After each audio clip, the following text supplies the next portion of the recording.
بسم الله الرحمن الرحيم. الحمد لله رب العالمين، والصلاة والسلام على رسوله الكريم. اما بعد، اللہ تبارک و تعالیٰ پر حمد و ثنا اور اس کے نبی کریم صلی اللہ علیہ وسلم پر بے شمار بے حد بے عدد درود و سلام کے بعد، محترم ناظرین، السلام علیکم ورحمۃ اللہ وبرکاتہ۔ صبح و شام کے اذکار سے متعلق ہماری گفتگو جاری ہے، اور آج کی اس ملاقات میں ایک اور اہم وظیفہ جو کہ نبی پاک صلی اللہ علیہ وسلم کی سنت سے ثابت ہے، اس کا ذکر ہوگا اور مختصر انداز میں اس کا معنی مفہوم کیا ہے بیان کیا جائے گا۔ یہ دعا اللہ کے رسول صلی اللہ علیہ وسلم سے ثابت ہے، اور جس روایت میں ثابت ہے اس روایت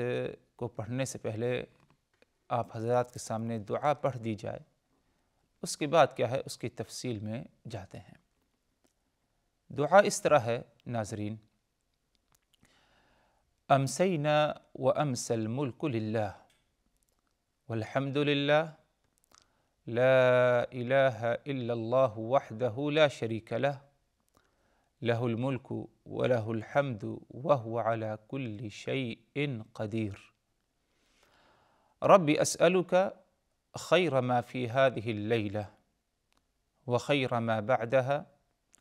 واعوذ بک من شر ما فی هذه اللیلہ وشر ما بعدها رب اعوذ بک من الکسل وسوء الکبر رب اعوذ بک من عذاب فی النار وعذاب فی القبر۔ یہ دعا ہے جس کی پابندی ہمیں صبح و شام کرنے کی رسول اللہ صلی اللہ علیہ وسلم نے کیا ہے ہدایت دی ہے۔ اس دعا کا ثبوت نبی پاک صلی اللہ علیہ وسلم کی سنت سے ہمیں ملتا ہے، جیسے کہ صحیح بخاری کی روایت ہے۔ حدیث کی راوی حضرت عبداللہ ابن مسعود رضی اللہ عنہ فرماتے ہیں: کان نبی اللہ صلی اللہ علیہ وسلم اذا امسى قال، نبی پاک صلی اللہ علیہ وسلم جب شام ہو جائے تو آپ صلی اللہ علیہ وسلم اس دعا کا اہتمام کیا کرتے تھے۔ کون سی دعا؟ جو دعا تھوڑی دیر پہلے آپ حضرات کے سامنے کیا ہے پڑھی گئی ہے۔ اسی روایت میں حضرت عبداللہ ابن مسعود رضی اللہ عنہما نے فرمایا کہ وَإِذَا أَصْبَحَ قَالَ ذَلِكَ أَيْضًا، اور جب صبح ہو جائے تو اس وقت بھی آپ صلی اللہ علیہ وسلم اس دعا کا اہتمام کیا کرتے تھے۔ لیکن جب صبح ہوتی تو دعا کا جو صیغہ ہے، جو جملے ہیں، ان میں کیا ہے آپ صلی اللہ علیہ وسلم بعض مقامات پر کیا ہے دیگر دوسرے الفاظوں کا اہتمام کیا کرتے تھے۔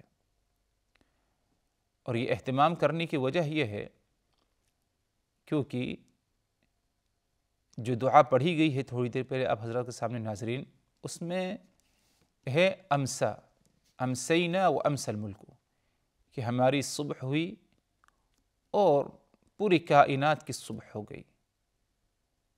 اس میں ہے امسینا و امس الملک، کہ ہماری شام ہوئی اور پوری کائنات کی شام ہو گئی۔ اور جب آپ صلی اللہ علیہ وسلم صبح کے وقت اس دعا کو پڑھتے تو ظاہر سی بات ہے کہ اس وقت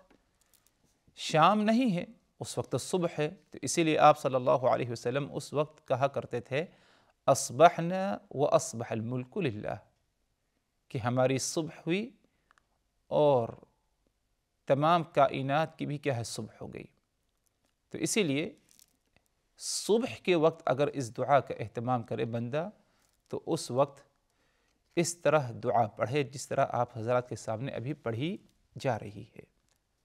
صبح کے وقت دعا اس طرح پڑھے کہ اصبحنا واصبح الملک للہ والحمد للہ لا الہ الا اللہ وحدہ لا شریک لہ لہ الملک ولہ الحمد وہو علی کل شیء قدیر رب اسألک خیر ما فی هذا اليوم وخیر ما بعده وأعوذ بك من شر ما في هذا اليوم وشر ما بعده رب أعوذ بك من الكسل وسوء الكبر رب أعوذ بك من عذاب في النار وعذاب في القبر۔ یہ صیغہ اور یہ انداز دعا کا اس وقت ہو جب ہم صبح کے وقت اہتمام کریں۔ المہم عبداللہ ابن مسعود رضی اللہ عنہ نے اس دعا کو نبی پاک صلی اللہ علیہ وسلم سے روایت کی اور بتایا کہ جب صبح ہوتی تو آپ صلی اللہ علیہ وسلم اس دعا کا اہتمام کرتے، اور جب شام ہوتی تو آپ صلی اللہ علیہ وسلم اس دعا کا بھی اہتمام کرتے۔ اور اس دعا کے معنی مفہوم پر اگر ہم غور کریں محترم ناظرین تو بہت ہی عظیم دعا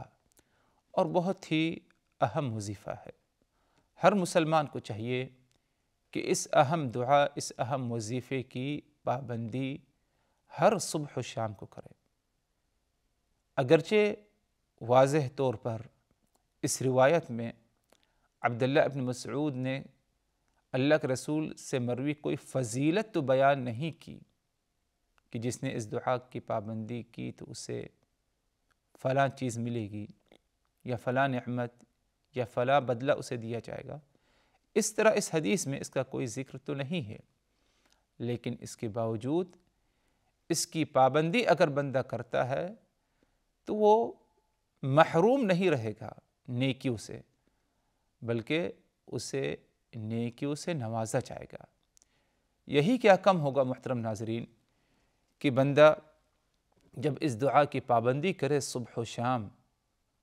اس نے نبی پاک صلی اللہ علیہ وسلم کی اقتداء اور پیروی کی ہے، اور یہ خود یعنی آپ صلی اللہ علیہ وسلم کی اقتداء اور پیروی کرنا یہ خود ایک اہم عمل ہے، یہ خود ایک اہم عمل ہے، اور اس پر ایک بہت ہی عظیم اجر اور نیکیوں سے بندے کو کیا ہے نوازا جاتا ہے۔ اس دعا اور اس وظیفے کے معنی مفہوم کی طرف آتے ہیں۔ دعا میں ابتدا میں اس طرح ہے کہ امسینا وامسی الملک للہ، مطلب یہ کہ ہماری صبح ہو گئی، ہماری شام ہو گئی، امسینا ہماری شام ہو گئی، وامسی الملک للہ اور پورے کائنات کی شام ہو گئی، اور ہماری جو شام ہوئی، کائنات کی شام ہوئی، سب اللہ کے لیے ہوا ہے، اللہ کی عبادت کے لیے، اللہ کی اطاعت اور فرما برداری کے لیے، والحمدللہ، اور اس پر ہم اللہ کی حمد، اللہ کی تعریف، اللہ کی ثنا بیان کرتے ہیں۔ آگے لا الہ الا اللہ وحدہ لا شریک لہ، اس بات کا ذکر ہے لا الہ الا اللہ، کوئی معبود برحق نہیں الا اللہ مگر صرف اللہ کی ذات، یعنی مکمل طور پر توحید کا ذکر ہے کہ جب صبح ہو اور شام ہو تو بندہ توحید کا اقرار، توحید کا اعتراف، توحید کا اعلان کر رہا ہے کہ ہماری شام ہو گئی یا ہماری صبح ہوئی، پورے کائنات کی شام، پوری کائنات کی صبح ہو گئی، اللہ کے لیے ہوئی، والحمدللہ، اس پر اللہ کی تعریف بیان کرتے ہیں کہ اس نے ہمیں شام کے وقت سے نوازا یا اس نے ہمیں صبح کے وقت سے نوازا۔ شام کا آنا اللہ کے حکم سے ہے، صبح کا آنا یہ بھی اللہ کے حکم سے ہے۔ اب بندہ آگے اللہ کی توحید کا اعلان کرتا ہے کہ لا الہ الا انت، کہ کوئی عبادت کے لائق نہیں مگر صرف اللہ کے، اور کلمہ توحید اس طرح لا الہ الا اللہ یہی کامل ہے، کیونکہ توحید میں دونوں پہلو پائے جائیں تب جا کر کے توحید کامل ہوگی۔ ایک پہلو نفی کا ہے، دوسرا پہلو اثبات کا ہے۔ نفی کا مطلب کہ بندہ انکار کر دے، براءت کا اظہار کرے کہ کوئی عبادت کے لائق نہیں، اور اثبات کا مطلب یہ کہ وہ ثابت کرے کہ ہاں کوئی تو عبادت کے لائق ہے۔ تو اسی لیے اس میں دونوں پہلوؤں کو ذکر ہے کہ لا الہ نفی کرتا ہے کہ کوئی عبادت کے لائق نہیں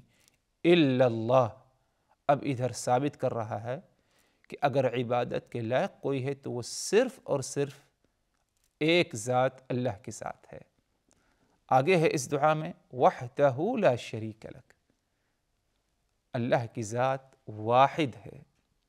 لا شریک لہ، اس کا کوئی شریک نہیں ہے۔ ادھر مزید تاکید ہے نفی کی اور اثبات کی۔ تو ادھر ثابت کر رہا ہے وحدہ، اللہ کی ذات واحد ہے، تنہا ہے، ایک ہی ذات ہے عبادت کے لائق۔ ادھر ثابت کرتا ہے اس بات کو۔ لا شریک لہ، اب ادھر نفی کر رہا ہے کہ اس کا کوئی شریک نہیں ہے۔ مزید آگے سنیے اس دعا میں لہ الملک ولہ الحمد وہو علی کل شیء قدیر،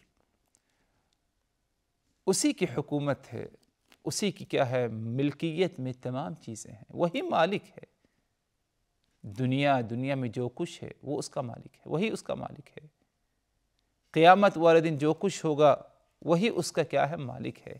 لہ الملک، وہی مالک ہے، اسی کی حکومت ہے، وَلَهُ الْحَمْدُ، اور اسی کے لیے تمام قسم کی حمد ہے۔ تمام قسم کی حمد، تعریف اور ثنا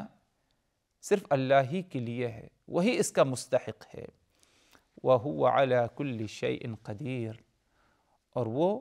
ہر چیز پر قدرت اور طاقت رکھنے والا ہے۔ لہ الملک ولہ الحمد وہو علی کل شیء قدیر، کہ وہ تمام تعریفیں اس کے لیے ہیں، اور لہ الملک وہی ہے جس کا حکم پوری کائنات میں پایا جاتا ہے، اور وہ ہر چیز پر قدرت رکھنے والا ہے۔ اب بندہ آگے یہ حمد و ثنا، تعریف، توحید کا اقرار اور اعتراف کے بعد بندہ اللہ تبارک و تعالی سے اس دعا کے ذریعے سوال کرتا ہے۔ کیا سوال کرتا ہے؟ کہ رب اسألک خیر ما فی ہذہ اللیلہ وخیر ما بعدہا، اے اللہ میں تجھ سے اس بات کا سوال کرتا ہوں، خیر ما فی ہذہ اللیلہ، اس رات میں جو کچھ خیر ہے، یعنی اے اللہ رات آ چکی ہے، شام آ چکی ہے، اب تو نے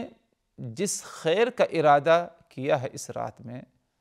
اس خیر کا میں تجھ سے سوال کرتا ہوں، وخیر ما بعدہا، اور اسی طرح آگے آنے والی جو راتیں ہیں ان میں بھی جن خیر کا تو نے ارادہ کیا ہے ان خیر کا میں تجھ سے سوال کرتا ہوں۔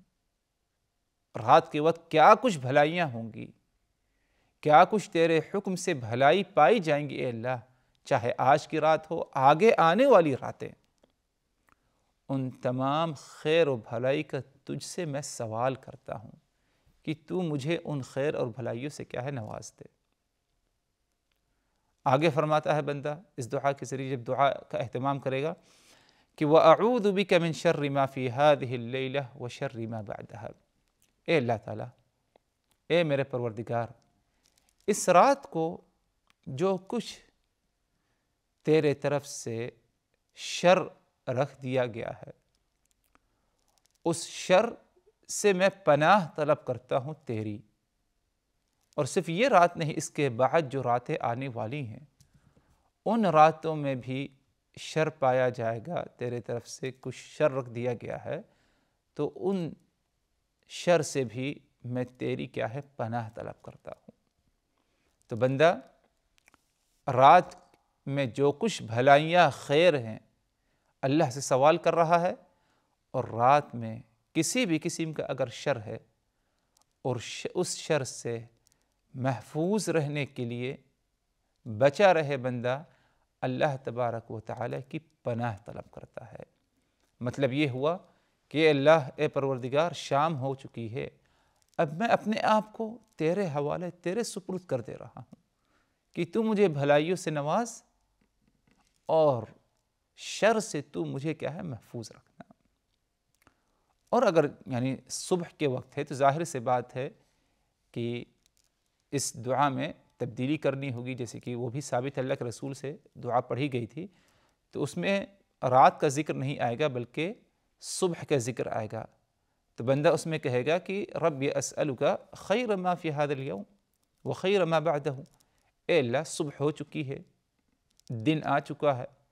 میں تجھ سے ہر اس خیر بھلائی کا سوال کرتا ہوں جو دن کے وقت تو نے کیا ہے رکھ دیا ہے، اور آگے آنے والے دن بھی. اور اسی طرح شر کے بارے میں سوال کرے گا کہ وَأَعُوذُ بِكَ مِن شَرِّ، اسی طرح اے اللہ میں ہر اس شر کے سے بچنے کی توفیق طلب کرتا ہوں یا تیری پناہ طلب کرتا ہوں جو شر تو نے رکھ دیا ہے دن کے وقت یا آگے آنے والے دنوں میں. المہم بندہ دعا کے ذریعے جب اس دعا کا اہتمام کرے گا تو اپنے آپ کو اللہ کے سپرد، اللہ کے حوالے کر رہا ہے. اللہ تعالیٰ شام آ چکی ہے، رات ہو چکی ہے، تو اب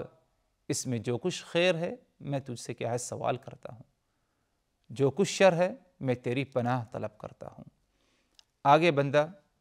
اس دعا کے ذریعے اور کیا مانگے گا اللہ تبارک و تعالیٰ سے؟ رب اعوذ بک من الکسل وسوء الکبر، اے اللہ میں تیری پناہ طلب کرتا ہوں مزید اور دو چیزوں سے. نمبر 1 کسل، نمبر 2 سوء الکبر. کسل کسے کہتے ہیں؟ کسل کہتے ہیں کہ انسان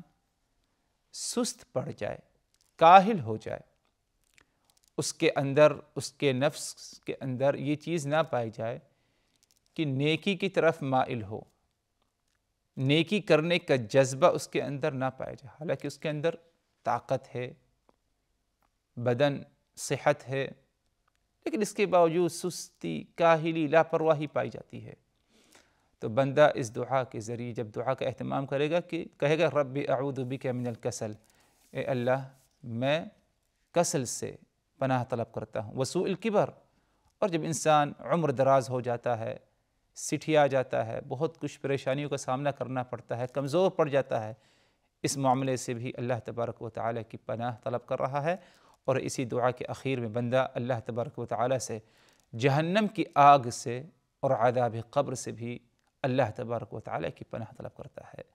تو یہ دعا محترم ناظرین صبح شام کے اذکار کے زمرے میں آتی ہے، اس کی بھی ہمیں پابندی کرنے کی ضرورت ہے. اللہ تبارک و تعالیٰ ہمیں اس دعا کو اور دیگر تمام اذکار مسنونہ کو اخلاص کے ساتھ پڑھنے کی توفیق دے، ان پر عمل کرنے کی توفیق دے. وآخر دعوانا ان الحمد للہ رب العالمین، والسلام علیکم ورحمۃ اللہ وبرکاتہ.